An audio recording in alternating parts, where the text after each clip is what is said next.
मौजूद है जुल्मों की निशानी लोगों, दरो दीवार पे लिखी है कहानी लोगों। कहां से शुरू करूं ये कहानी?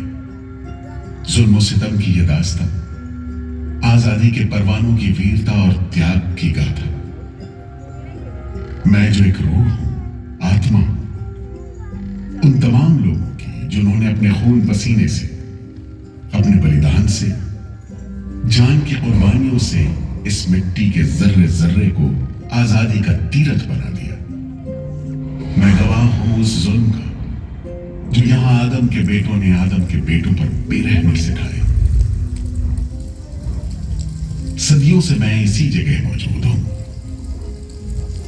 मेरे सीने में दफन है वो सारी कहानियां जिन्होंने इन हरे भरे खूबसूरत टापुओं को वो खौफनाक नाम दिया, काला पानी।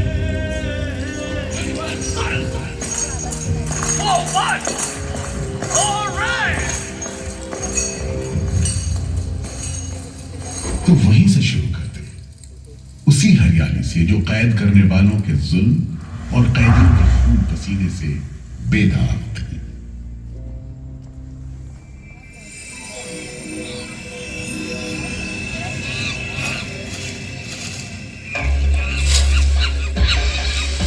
कहते हैं अंडमान द्वीप समूह का नाम रामायण के प्रतापी वानर देवता अंडमान यानी हनुमान के नाम पर रखा गया। पुराने जमाने से यह कहानी चली आती है कि जब राम ने लंका पर चढ़ाई करने की योजना बनाई थी तो पहले इन्हीं टापुओं से धावा मारने की सोची थी, लेकिन बाद में इरादा बदलकर धनुष कोटि से हमला किया। इतिहास और पुराण में अंडमान द्वीप समूह इसी सिलसिले में याद किया जाता रहा है। उधर दूसरी शताब्दी के रोमन भूगोल शास्त्री टॉलमी ने इन टापुओं को दुनिया के पहले नक्शे में जगह दी और नाम रखा एग्डेमोन, एक ग्रीक गॉड एगेमेम्नोन के नाम पर, जो भाग्य का प्रतीक है। इन टापुओं की तरफ लोगों का आना शुरू हुआ। धर्म प्रचारक, लुटेरे, बागी, मल्ला, किस्मत आजमाने को निकले जहाजी, हर तरह के लोग यहां आते रहे। 18वीं सदी के अंत में ईस्ट इंडिया कंपनी ने इन टापुओं पर एक बस्ती कायम करने की कोशिश की और यहां लेफ्टिनेंट आर्चिबाल्ड ब्लेयर को भेजा, मगर यह कोशिश नाकाम रही और अगले 60-70 बरस तक किसी ने इन टापुओं की सुध नहीं ली।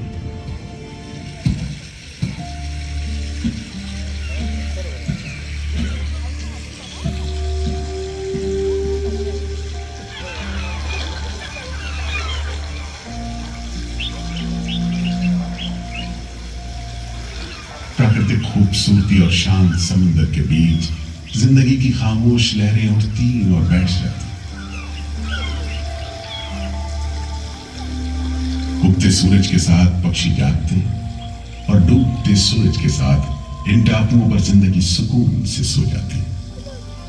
कि तभी भारत का पहला स्वाधीनता संग्राम यानी 1857 की आजादी की लड़ाई शुरू हुई।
मशाले आजादी की तो पे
जल्द ही बगावत की लपटों की तपिश शांत पड़े अंडमान द्वीप समूह पर पड़ने वाली थी।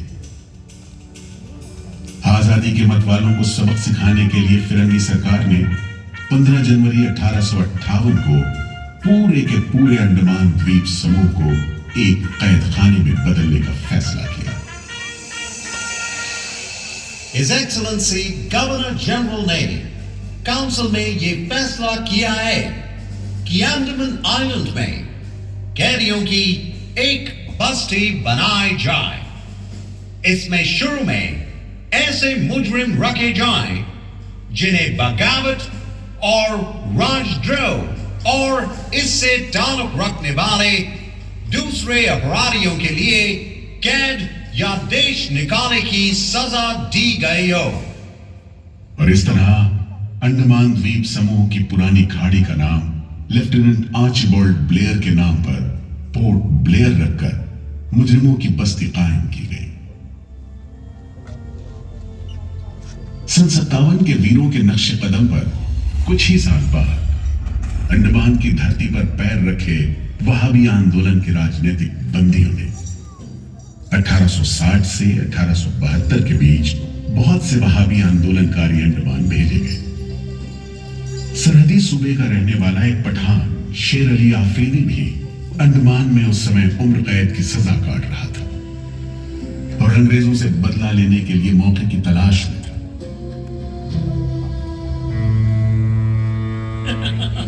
क्यों है शेर अली, तुम इस भीड़ भाड़ में कैसे? ओए, हम सुना है फिरंगी का लाट साहब इधर आता है। हम भी देखने आया है जुल्म करने वाले का सरदार कैसा दिखता है।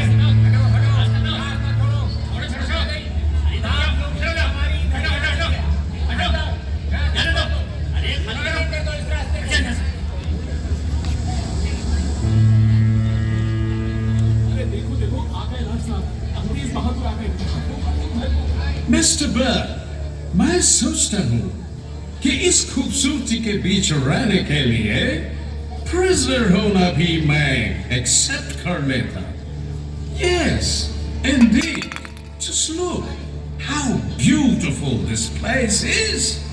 ये प्रिजनर लोग इस खूबसूरती को नहीं देखते, वरना इस टापू को प्रिजन नहीं स्वर्ग समझते। यस सर, आप ठीक कहते हैं। इधर आइए प्लीज।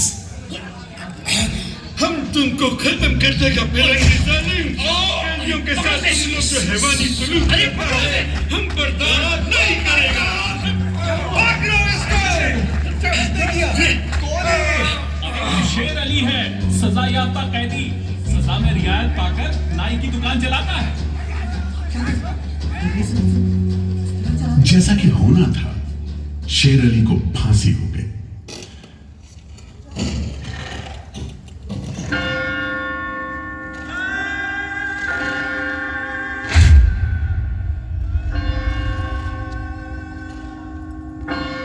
शायद इसी घटना का असर था कि ब्रिटिश सरकार ने कैदियों के साथ और भी कड़ाई बरतने के बारे में गंभीरता से सोचना शुरू किया।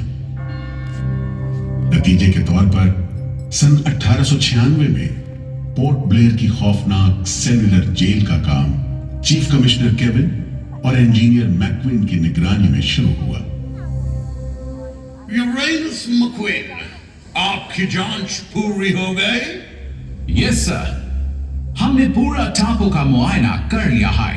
तो आपके हिसाब से जेल कहां बनेगी? मेरा राय में जेल इसी जगह बने तो अच्छा रहेगा सर। इस पहाड़ी पर? यस सर, हम इस पहाड़ी को ईस्ट का तरफ ऊपर से काटकर समुद्र से 60 फीट की ऊंचाई पर मैदान बना देगा। इससे दो फायदा होगा, जेल के लिए जगह निकलेगा और पहाड़ी काटने से जो मिट्टी निकलेगा उससे हम नीचे का दलदल को भरकर ऑफिसर्स के लिए टेनिस एंड क्रिकेट खेलने का मैदान, इवन जिमखाना क्लब भी बना सकता सर। तय हुआ कि 5 लाख रुपए की लागत से पोर्ट ब्लेयर की इस पहाड़ी पर जेल बनेगा। फौरन कारीगरों के अलावा 600 कैदियों को काम पर लगा दिया गया। इस जेल में एक वक्त में 700 कैदियों को बंद रखा जा सकता था। योजना के अनुसार जेल के बीचों बीच एक मीनार बनाई जानी थी, जिसकी 7 दिशाओं में 7 खंड किसी सितारे की भुजाओं की तरह निकले होंगे। हर खंड में 3 मंजिलें बनाई जानी थी और 7 खंड में कुल मिलाकर 698 कोठरियों का निर्माण होना था। ईंटों की ढुलाई के लिए ट्रेन की 5 मील लंबी पटरी बिछाई गई। इमारत बनाने के लिए ढेर सारे सामान बर्मा से मंगवाए गए। जेल को बनाने में कोई 3 करोड़ ईंटें इस्तेमाल की गई। इंसानी खून पसीने की तो कोई गिनती ही नहीं।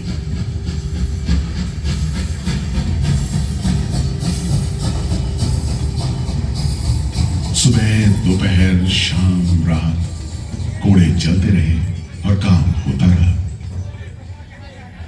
दीवारें उठनी शुरू हो गई। आखिरकार 10 साल बाद सन 1906 में यह विशालकाय जेल तैयार हुई और यहीं से अंडमान के इतिहास का सबसे काला दौर शुरू हुआ।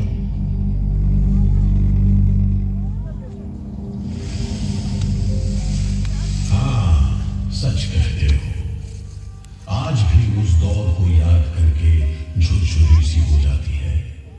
मैं पुराना पीपल का पेड़ जेल खाना बनने के इस लंबे अरसे में हर रोज अपनी जान की खैर मनाता रहा, क्योंकि इस पहाड़ी पर उगे हुए घने जंगल साफ करने के दौरान बहुत से लोग थे जिनका ख्याल था कि मुझे भी और पेड़ों की तरह काट गिराया जाना चाहिए, लेकिन मैं बच निकला।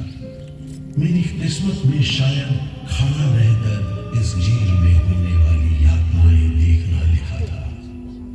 हर एक कैदी जेल के फाटक के भीतर आकर मेरी डाली के नीचे से ही निकला है।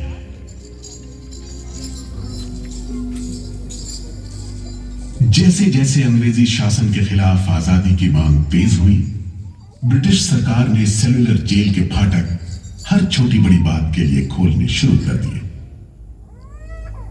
किसी ने पर्चा निकाला तो अंडमान जेल, किसी ने लेख लिखा तो अंडमान जेल। लेकिन जब आजादी की लौ दिल में चल रही हो तो लोगों को कब तक रोका जा सकता है? 20वीं सदी शुरू होते होते फिरंगी सरकार के खिलाफ जंग में तेजी आ गई। अलीपुर षड्यंत्र कांड, चटगांव डकैती कांड, काकोरी कांड, लाहौरी बम कांड, मोपला विद्रोह, नासिक षड्यंत्र, कितने मामले गिनवाएं, ये सूची लंबी है। लिहाजा एक नए किस्म के अभियुक्तों ने अंडमान की सेलुलर जेल में कदम रखा। ये नई किस्म थी क्रांतिकारियों की। क्या शानदार लोग थे, मस्ती में झूमते, गीत गाते जेल में कदम रख रहे थे, मानो जेल नहीं मंदिर जा रहे हो। आजादी के ये परवाने देश के कोने कोने से आए थे। सरफरोशी की तमन्ना अब हमारे दिल में है, देखना है जोर कितना बाजुए कातिल में है। वक्त आने दे बता देंगे तुझे आसमां, हम अभी से क्या बताएं क्या हमारे दिल में है। सोहन सिंह भकना हाजिर। मोतीलाल वर्मा हाजिर। पंडित परमानंद शास्त्री हाजिर है। बटुकेश्वर दत्त हाजिर। सचिंद्र नाथ सान्याल हाजिर। उल्लासकर दत्त हाजिर। पृथ्वी सिंह आजाद, पृथ्वी सिंह आजाद हाजिर। हर आदमी के दिल में स्वाधीनता की लौ जल रही थी। इस जोत को बुझाने का काम ब्रिटिश सरकार ने जिस अफसर को सौंपा वो था सेल्यूलर जेल का जेलर डेविड बेरी। जमादार जी हुजूर। नया कैदी लोग आया? जी सरकार, सभी लाइन से खड़े हैं। ठीक है, सुनो, इनसे कह दो कि इस जगह पर हम शेर को पालतू बनाता है। तुम जेल का दीवार देखता है, जानता है इसको इतना नीचे क्यों बनाया? इधर से कोई भागने को नहीं सकता। यह सब तरफ 1000 माइल्स तक पानी है और ऊपर खुदा है। और तुम हमको देखता है? हम इधर का खुदा है, डेविड बेरी। Get it? इस तरह कैदियों से ठसाठस भरी जेल की गंदी सीलन भरी बदबूदार हवा में कैदियों का बंदी जीवन शुरू होता है। बेड़ियों की आवाज, वार्डनों की गाली गलौज और मार खाते कैदियों की चीख पुकार से गूंजते कोठरियों का दम घुटू माहौल कड़े से कड़े इंसान को तोड़ने के लिए काफी था। लेकिन इन कोठरियों में ऐसे बंदी भी आए जिन्हें ये माहौल हताश करने की बजाय जुल्म का मुकाबला करने की प्रेरणा देता रहा। वीर विनायक दामोदर सावरकर, ये नाम ऐसे ही बंदियों में बड़े सम्मान के साथ लिया जाता है।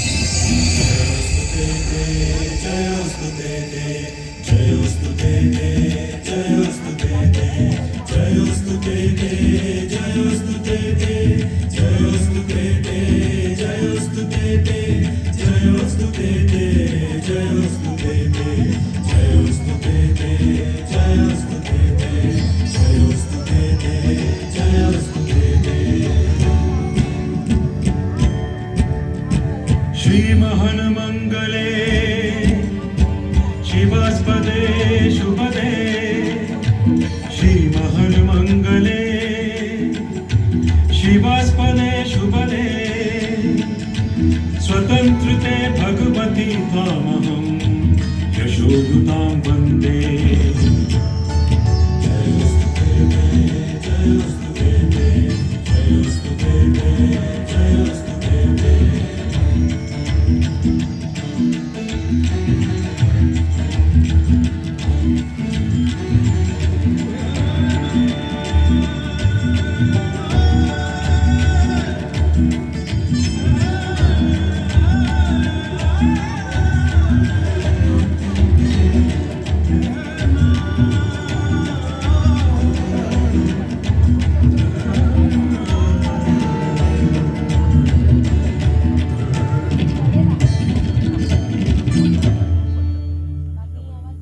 बेड़ियों में जकड़े वीर सावरकर जब सेल्यूलर जेल के अहाते में दाखिल हुए तो उनकी जंजीरों से जुड़े लोहे के पट्टे पर उनके जेल की मियाद खुदी हुई थी 50 बरस। 24 दिसंबर 1910 से 30 दिसंबर 1960 तक। वेल सावरकर, तुमको 2 बार का उम्र कैद का सजा मिला है। 50 बरस बाद सरकार तुमको छोड़ देगा। मिस्टर बेरी, तुम्हें विश्वास है कि तुम और तुम्हारी सरकार 50 बरस यहां रह पाएगी? सावरकर को इस बात में रत्ती भर भी शक नहीं था कि आजादी की जो लपटें हिंदुस्तानियों के मन में धधक रही हैं, उन्हें अंग्रेज अब बुझा नहीं सकेंगे और जल्द ही उन्हें जाना होगा। इसी प्रबल विश्वास के बल पर सावरकर 10 बरस लंबा अरसा सेल्युलर जेल की एक ही कोठरी में रह सके। उन्हें बहुत ही खतरनाक कैदी करार देते हुए इतने कड़े पहरे में रखा गया था कि उनके भाई गणेश को 2 बरस तक पता भी नहीं चला कि वीर सावरकर उनके ही नक्शे कदम पर चलते हुए सेल्युलर जेल आ पहुंचे हैं, जहां बरसों की तकलीफ है, जेलर के जुल्म है, कड़ी मेहनत और नितांत अकेलापन है, जहां जिंदगी 13 फुट लंबी और 7 फुट चौड़ी कोठरी में सिमट कर रह करती है।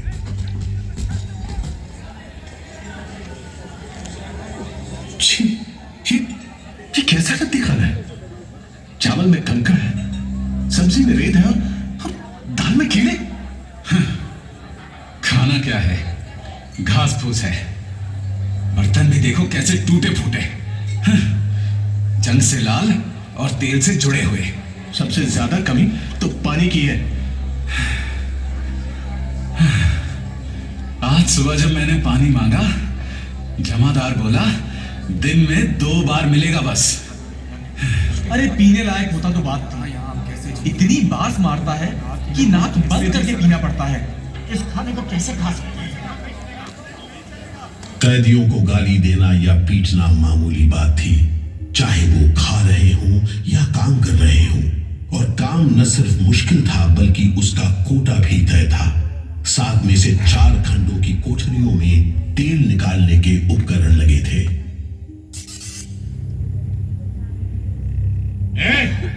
इंदुभूषण, सुधीर, हेमचंद्र, तुम लोग इधर चलो, नारियल के बोरे उठाओ। हर बोरे में है 25 सेर नारियल। इन्हें पहुंचाओ 3री मंजिल पर। शाम तक हर आदमी को 30 पाउंड तेल निकालना है, समझे? हम इतना तेल कैसे निकालेंगे? वो मशीनें तो हाथ से चलानी पड़ती हैं। जबान मत लड़ाओ बदमाश। जो हाथ बम पिस्तौल चलाते हैं वो मशीन नहीं चला सकते।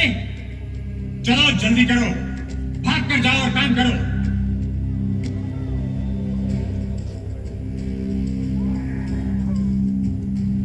मेरा बात ध्यान से सुनो। जी हुजूर। जो आदमी काम नहीं करे उसको बेट लगाओ। जी हुजूर। समझा? जी। सजा दो, कोई छूट नहीं दो। जी। कोटा पूरा कराओ। जी। लेकिन तमाम मारपीट और गाली गलौज के बावजूद यदि कैदी काम पूरा न कर पाते, तब जो सजा मिलती वो किसी की भी हिम्मत तोड़ने के लिए काफी थी। जमादार जी हुजूर। इसको 2 दिन तक टाट का वर्दी पहनाओ। कल से इसका खाना बंद। जी। सिर्फ 2 कप कंजी दो। जी हुजूर। ये पहला बार काम नहीं पूरा किया। जी। इस वास्ते इसको 1 हफ्ता हथकड़ी में रखो। जी हुजूर। ये बागी का बच्चा है, इसको बेड़ी डालो। इसको भी बेड़ी डालो 6 महीने तक। जी हुजूर। तुम अब तक 5 बार काम का कोटा पूरा नहीं किया, हम तुमको इस बदमाशी का मजा चखाएगा। जमादार। जी हुजूर। इसको तन्हाई में रखो। जी। Solitary confinement. जी। कोठरी में काम दो। जी। और इसको पेट लगाओ। जी। और मारो, और मारो। नारे बोलेगा, बोल नारे, बोल, बोल नारे, बोल, बोल नारे, जितनी ताकत है, बोल नारे।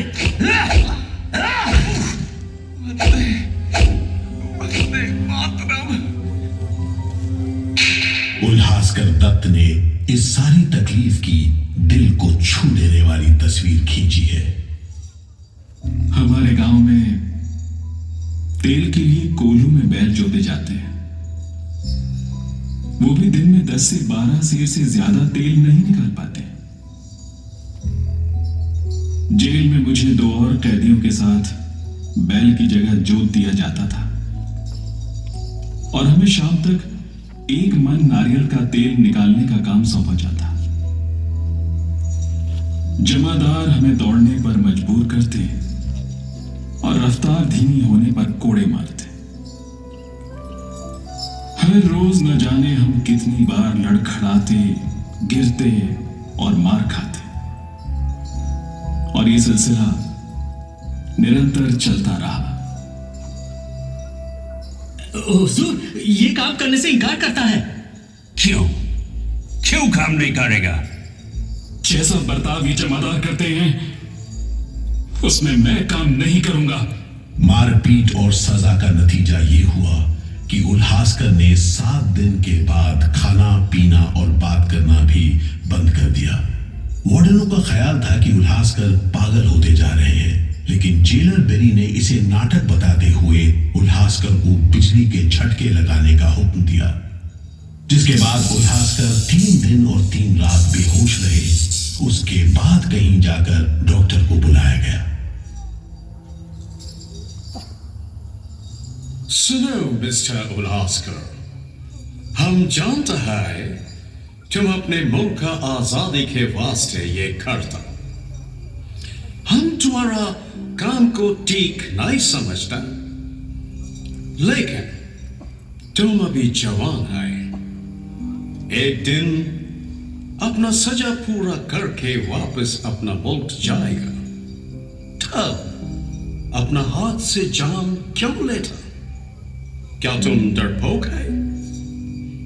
हम अपना सीनियर ऑफिसर का हुक्म नहीं बदल सकता, लेकिन तुम चाहेगा तो हम तुमको मेंटल हॉस्पिटल में भर्ती करा देगा। ठीक है, इन जानवरों के बीच रहने से पागलों के बीच रहना बेहतर होगा। उल्हासकर की सारी तकलीफ का जेलर डेविड बेरी पर कोई असर नहीं हुआ। उल्हासकर के जाने के बाद बेरी ने वीर सावरकर को चिढ़ाते हुए पूछा, क्यों सावरकर, तुम भी पागलपन का बहाना करेगा क्या? तुम्हारे बाद मिस्टर बेरी। अच्छा। हाँ, जिस तरह के अत्याचार तुम कर रहे हो उनसे कोई भी आदमी पागल हो सकता है। रहने दो ये सब बात सावरकर, तुम अच्छी तरह जानता है उल्हासकर पागल नहीं है, बहाना खाता है। मिस्टर बेरी, अगर तुम सोचते हो कि उल्लास बहाना कर रहा था, तब तुम पहले ही पागल हो चुके हो। ये सब अत्याचार बंद करो, वरना हमारे पास स्ट्राइक के अलावा कोई रास्ता नहीं बचेगा। छूट नहीं, रियायत नहीं। तो काम नहीं। छूट नहीं, रियायत नहीं। तो काम नहीं। हमारी मांगे पूरी करो, पूरी करो। इनकलाब जिंदाबाद, इनकलाब जिंदाबाद। बंदियों को छोड़ दो, छोड़ दो, छोड़ दो। बंदियों को छोड़ दो, छोड़ दो। और इस तरह कैदियों ने अपना आखिरी हथियार इस्तेमाल करना शुरू किया। हड़तालों का एक लंबा सिलसिला चल पड़ा, मगर ऐसे मामलों से जेलर बेरी और उसके अमले के रवैये में कोई खास फर्क नहीं पड़ा। कुल मिलाकर सेलुलर जेल के कैदी तकलीफ और बदसलूकी के बीच अपने दिन गुजारते रहे।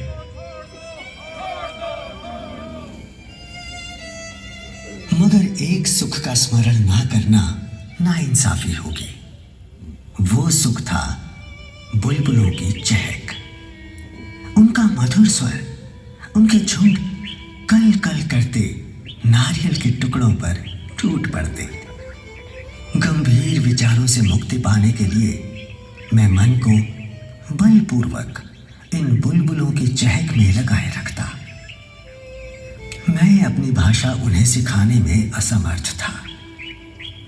यदि सिखा पाता तो मैं उन्हें देश प्रेम के गीत सिखा देता, ताकि अगर कोई मेरी कोठरी खोजता हुआ आए तो लोग कहें कि जिसके सामने बुलबुल देश प्रेम के गीत गा रही हो वही सावरकर की कोठरी है। एक बार में 3 कैदियों को फांसी पर लटका दिया जाता। दिल दहला देने वाली चीखें निकलती। जेल का घंटा घनघना उठता। जेल की मीनार पर लगी बत्ती जलती बुझती रहती और 8 मील दूर तक खड़े जहाजों तक खबर पहुंच जाती कि फिर से कुछ कैदियों को फांसी पर लटका दिया गया है। 12 मई 1933 को कैदियों ने फिर भूख हड़ताल का सहारा लिया। भूख हड़ताल करने वालों में सरदार भगत सिंह के बहादुर साथी महावीर सिंह भी शामिल थे। हड़ताल के 5वें दिन जब कैदियों को जबरदस्ती खुराक दी जाने लगी तो महावीर सिंह ने ताकतवर विरोध किया। जालिमों, तुम नहीं जानते कि हम कौन हैं। हम मर सकते हैं पर छुपकर नहीं रह सकते। हमें ऑर्डर मिला है तुम्हें दूध पिलाने का। चलो जमादार, पकड़ो इसे। इंकलाब जिंदाबाद।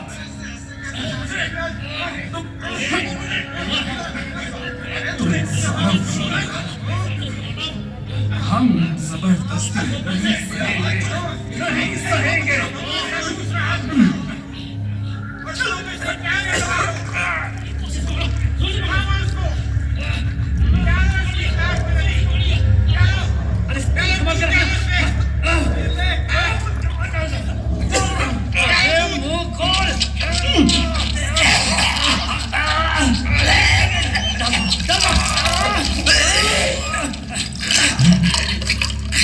अरे अरे ये क्या हो गया? ये क्या हो गया? अरे ये तो अरे अब क्या करें? अरे इसकी तो आंखें उलट गई। अरे इसकी तो आंखें उलट गई है। अब क्या करें? लगता है भूत इसके फेफड़ों में चला गया है साहब। क्या हो? नली निकालो, जल्दी करो, जल्दी। जी। इसकी तो सांस बंद हो गई। अब क्या होगा? होगा क्या? लाश को गुपचुप ठिकाने लगा दो, किसी को कानो कान खबर ना हो। मैं तो कहता हूँ साहब, इसकी लाश को बोरे में डालकर पत्थर से बांधकर समंदर में बहा दीजिए। किस्सा खत्म। चलो बिपिन, ऐसा ही करो। झटपट ले जाओ उसे, झटपट ले जाओ। लेकिन ये खबर छिपी नहीं रह सकी। जब लोगों को पता चला तो देश भर में विरोध की भीषण लहर फैल गई।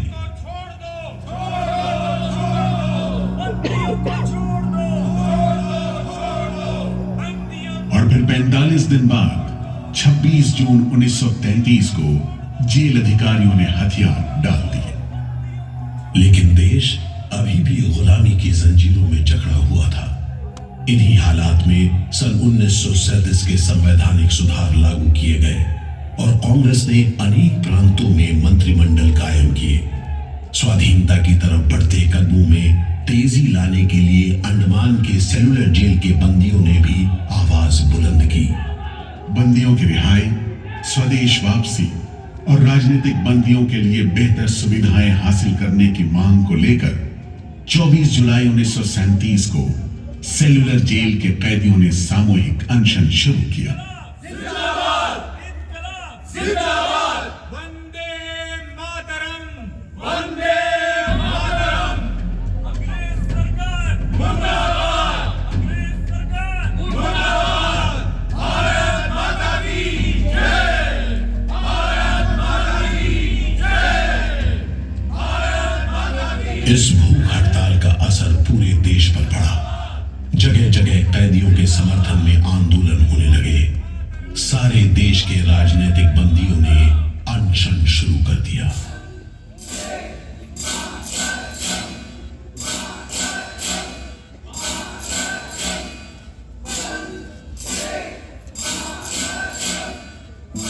गुरुदेव रविंद्रनाथ ठाकुर और कांग्रेस की कार्यकारिणी की तरफ से जवाहरलाल नेहरू ने कैदियों से भूख हड़ताल समाप्त करने की अपील की और 28 अगस्त 1937 को गांधी जी ने सेल्यूलर जेल के बंदियों को तार से संदेश भेजा। मैं गुरुदेव रविंद्रनाथ टैगोर और वर्किंग कमेटी की राय में अपनी अपील भी जोड़ना चाहता हूं। आप सब हड़ताल वापस ले लें और हम पर भरोसा रखें। हम आपको राहत दिलाने के लिए पूरी कोशिश कर रहे हैं। कैदियों पर गांधी जी की इस अपील का बहुत असर पड़ा। सभी कैदियों ने आपस में सलाह करने के बाद जवाब दिया। देशव्यापी अपील और आपके संदेश ने हमारे दिलों को छू लिया है। हम इस भरोसे पर भूख हड़ताल मुलतवी कर रहे हैं कि सारे देश ने हमारी मांगों और हमारे उद्देश्य को अपना बना लिया है। वंदे मातरम। 36 दिन के संघर्ष के बाद एक बार फिर बंदियों की जीत हुई। नतीजे के तौर पर सितंबर 1937 से सेल्यूलर जेल के कैदियों की स्वदेश वापसी शुरू हो गई। आखिरी जत्था जनवरी 1938 में रवाना हुआ और 80 साल बाद सेल्यूलर जेल राजनीतिक बंदियों से खाली हो गई और अंडमान द्वीप समूह के इतिहास का एक तकलीफदेह दौर खत्म हो गया।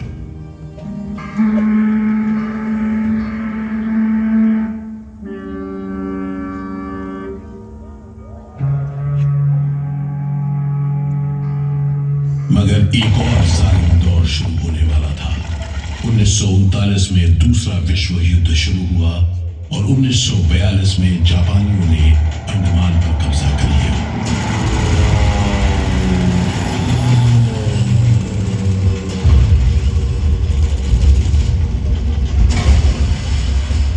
हालांकि अंडमान पर जापानियों का कब्जा सिर्फ 3 साल रहा, लेकिन इस अरसे में ही उन्होंने काफी जुल्म उठाए। हर आदमी उनकी नजर में अंग्रेजों का जासूस था। हर रोज खेतों से, दूर दराज के गांव देहात से दसियों लोग पकड़े जाते और मौत के घाट उतार दिए जाते। बहुत से लोग तो खाने की कमी के कारण जहाज पर लाद कर दूर समंदर में फेंक दिए गए।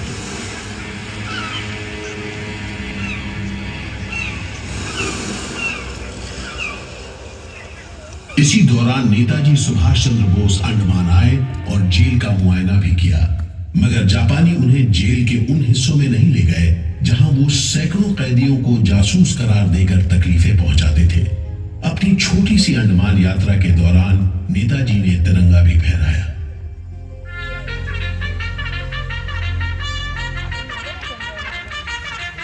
अगस्त 1945 में दूसरा महायुद्ध समाप्त हुआ और 3 साल 6 महीने 15 दिन के कब्जे के बाद अक्टूबर 1945 में अंडमान की जापानी छावनी ने अंग्रेजों के आगे हथियार डाल दिए।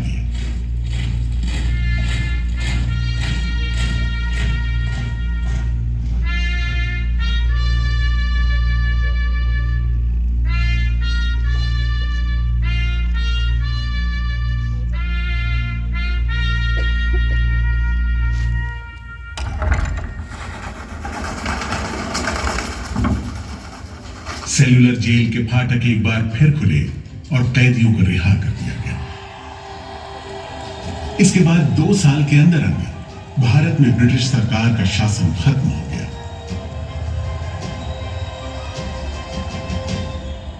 अंडमान द्वीप समूह अब काला पानी के खौफनाक नाम से नहीं जाना जाता, लेकिन ये सारी तकलीफें जो आजादी के प्रेमियों ने यहां झेली, वो सारी कुर्बानियां जो देशभक्त वीरों ने यहां दी, आज भी देशवासियों के दिलो दिमाग पर छपी हुई है।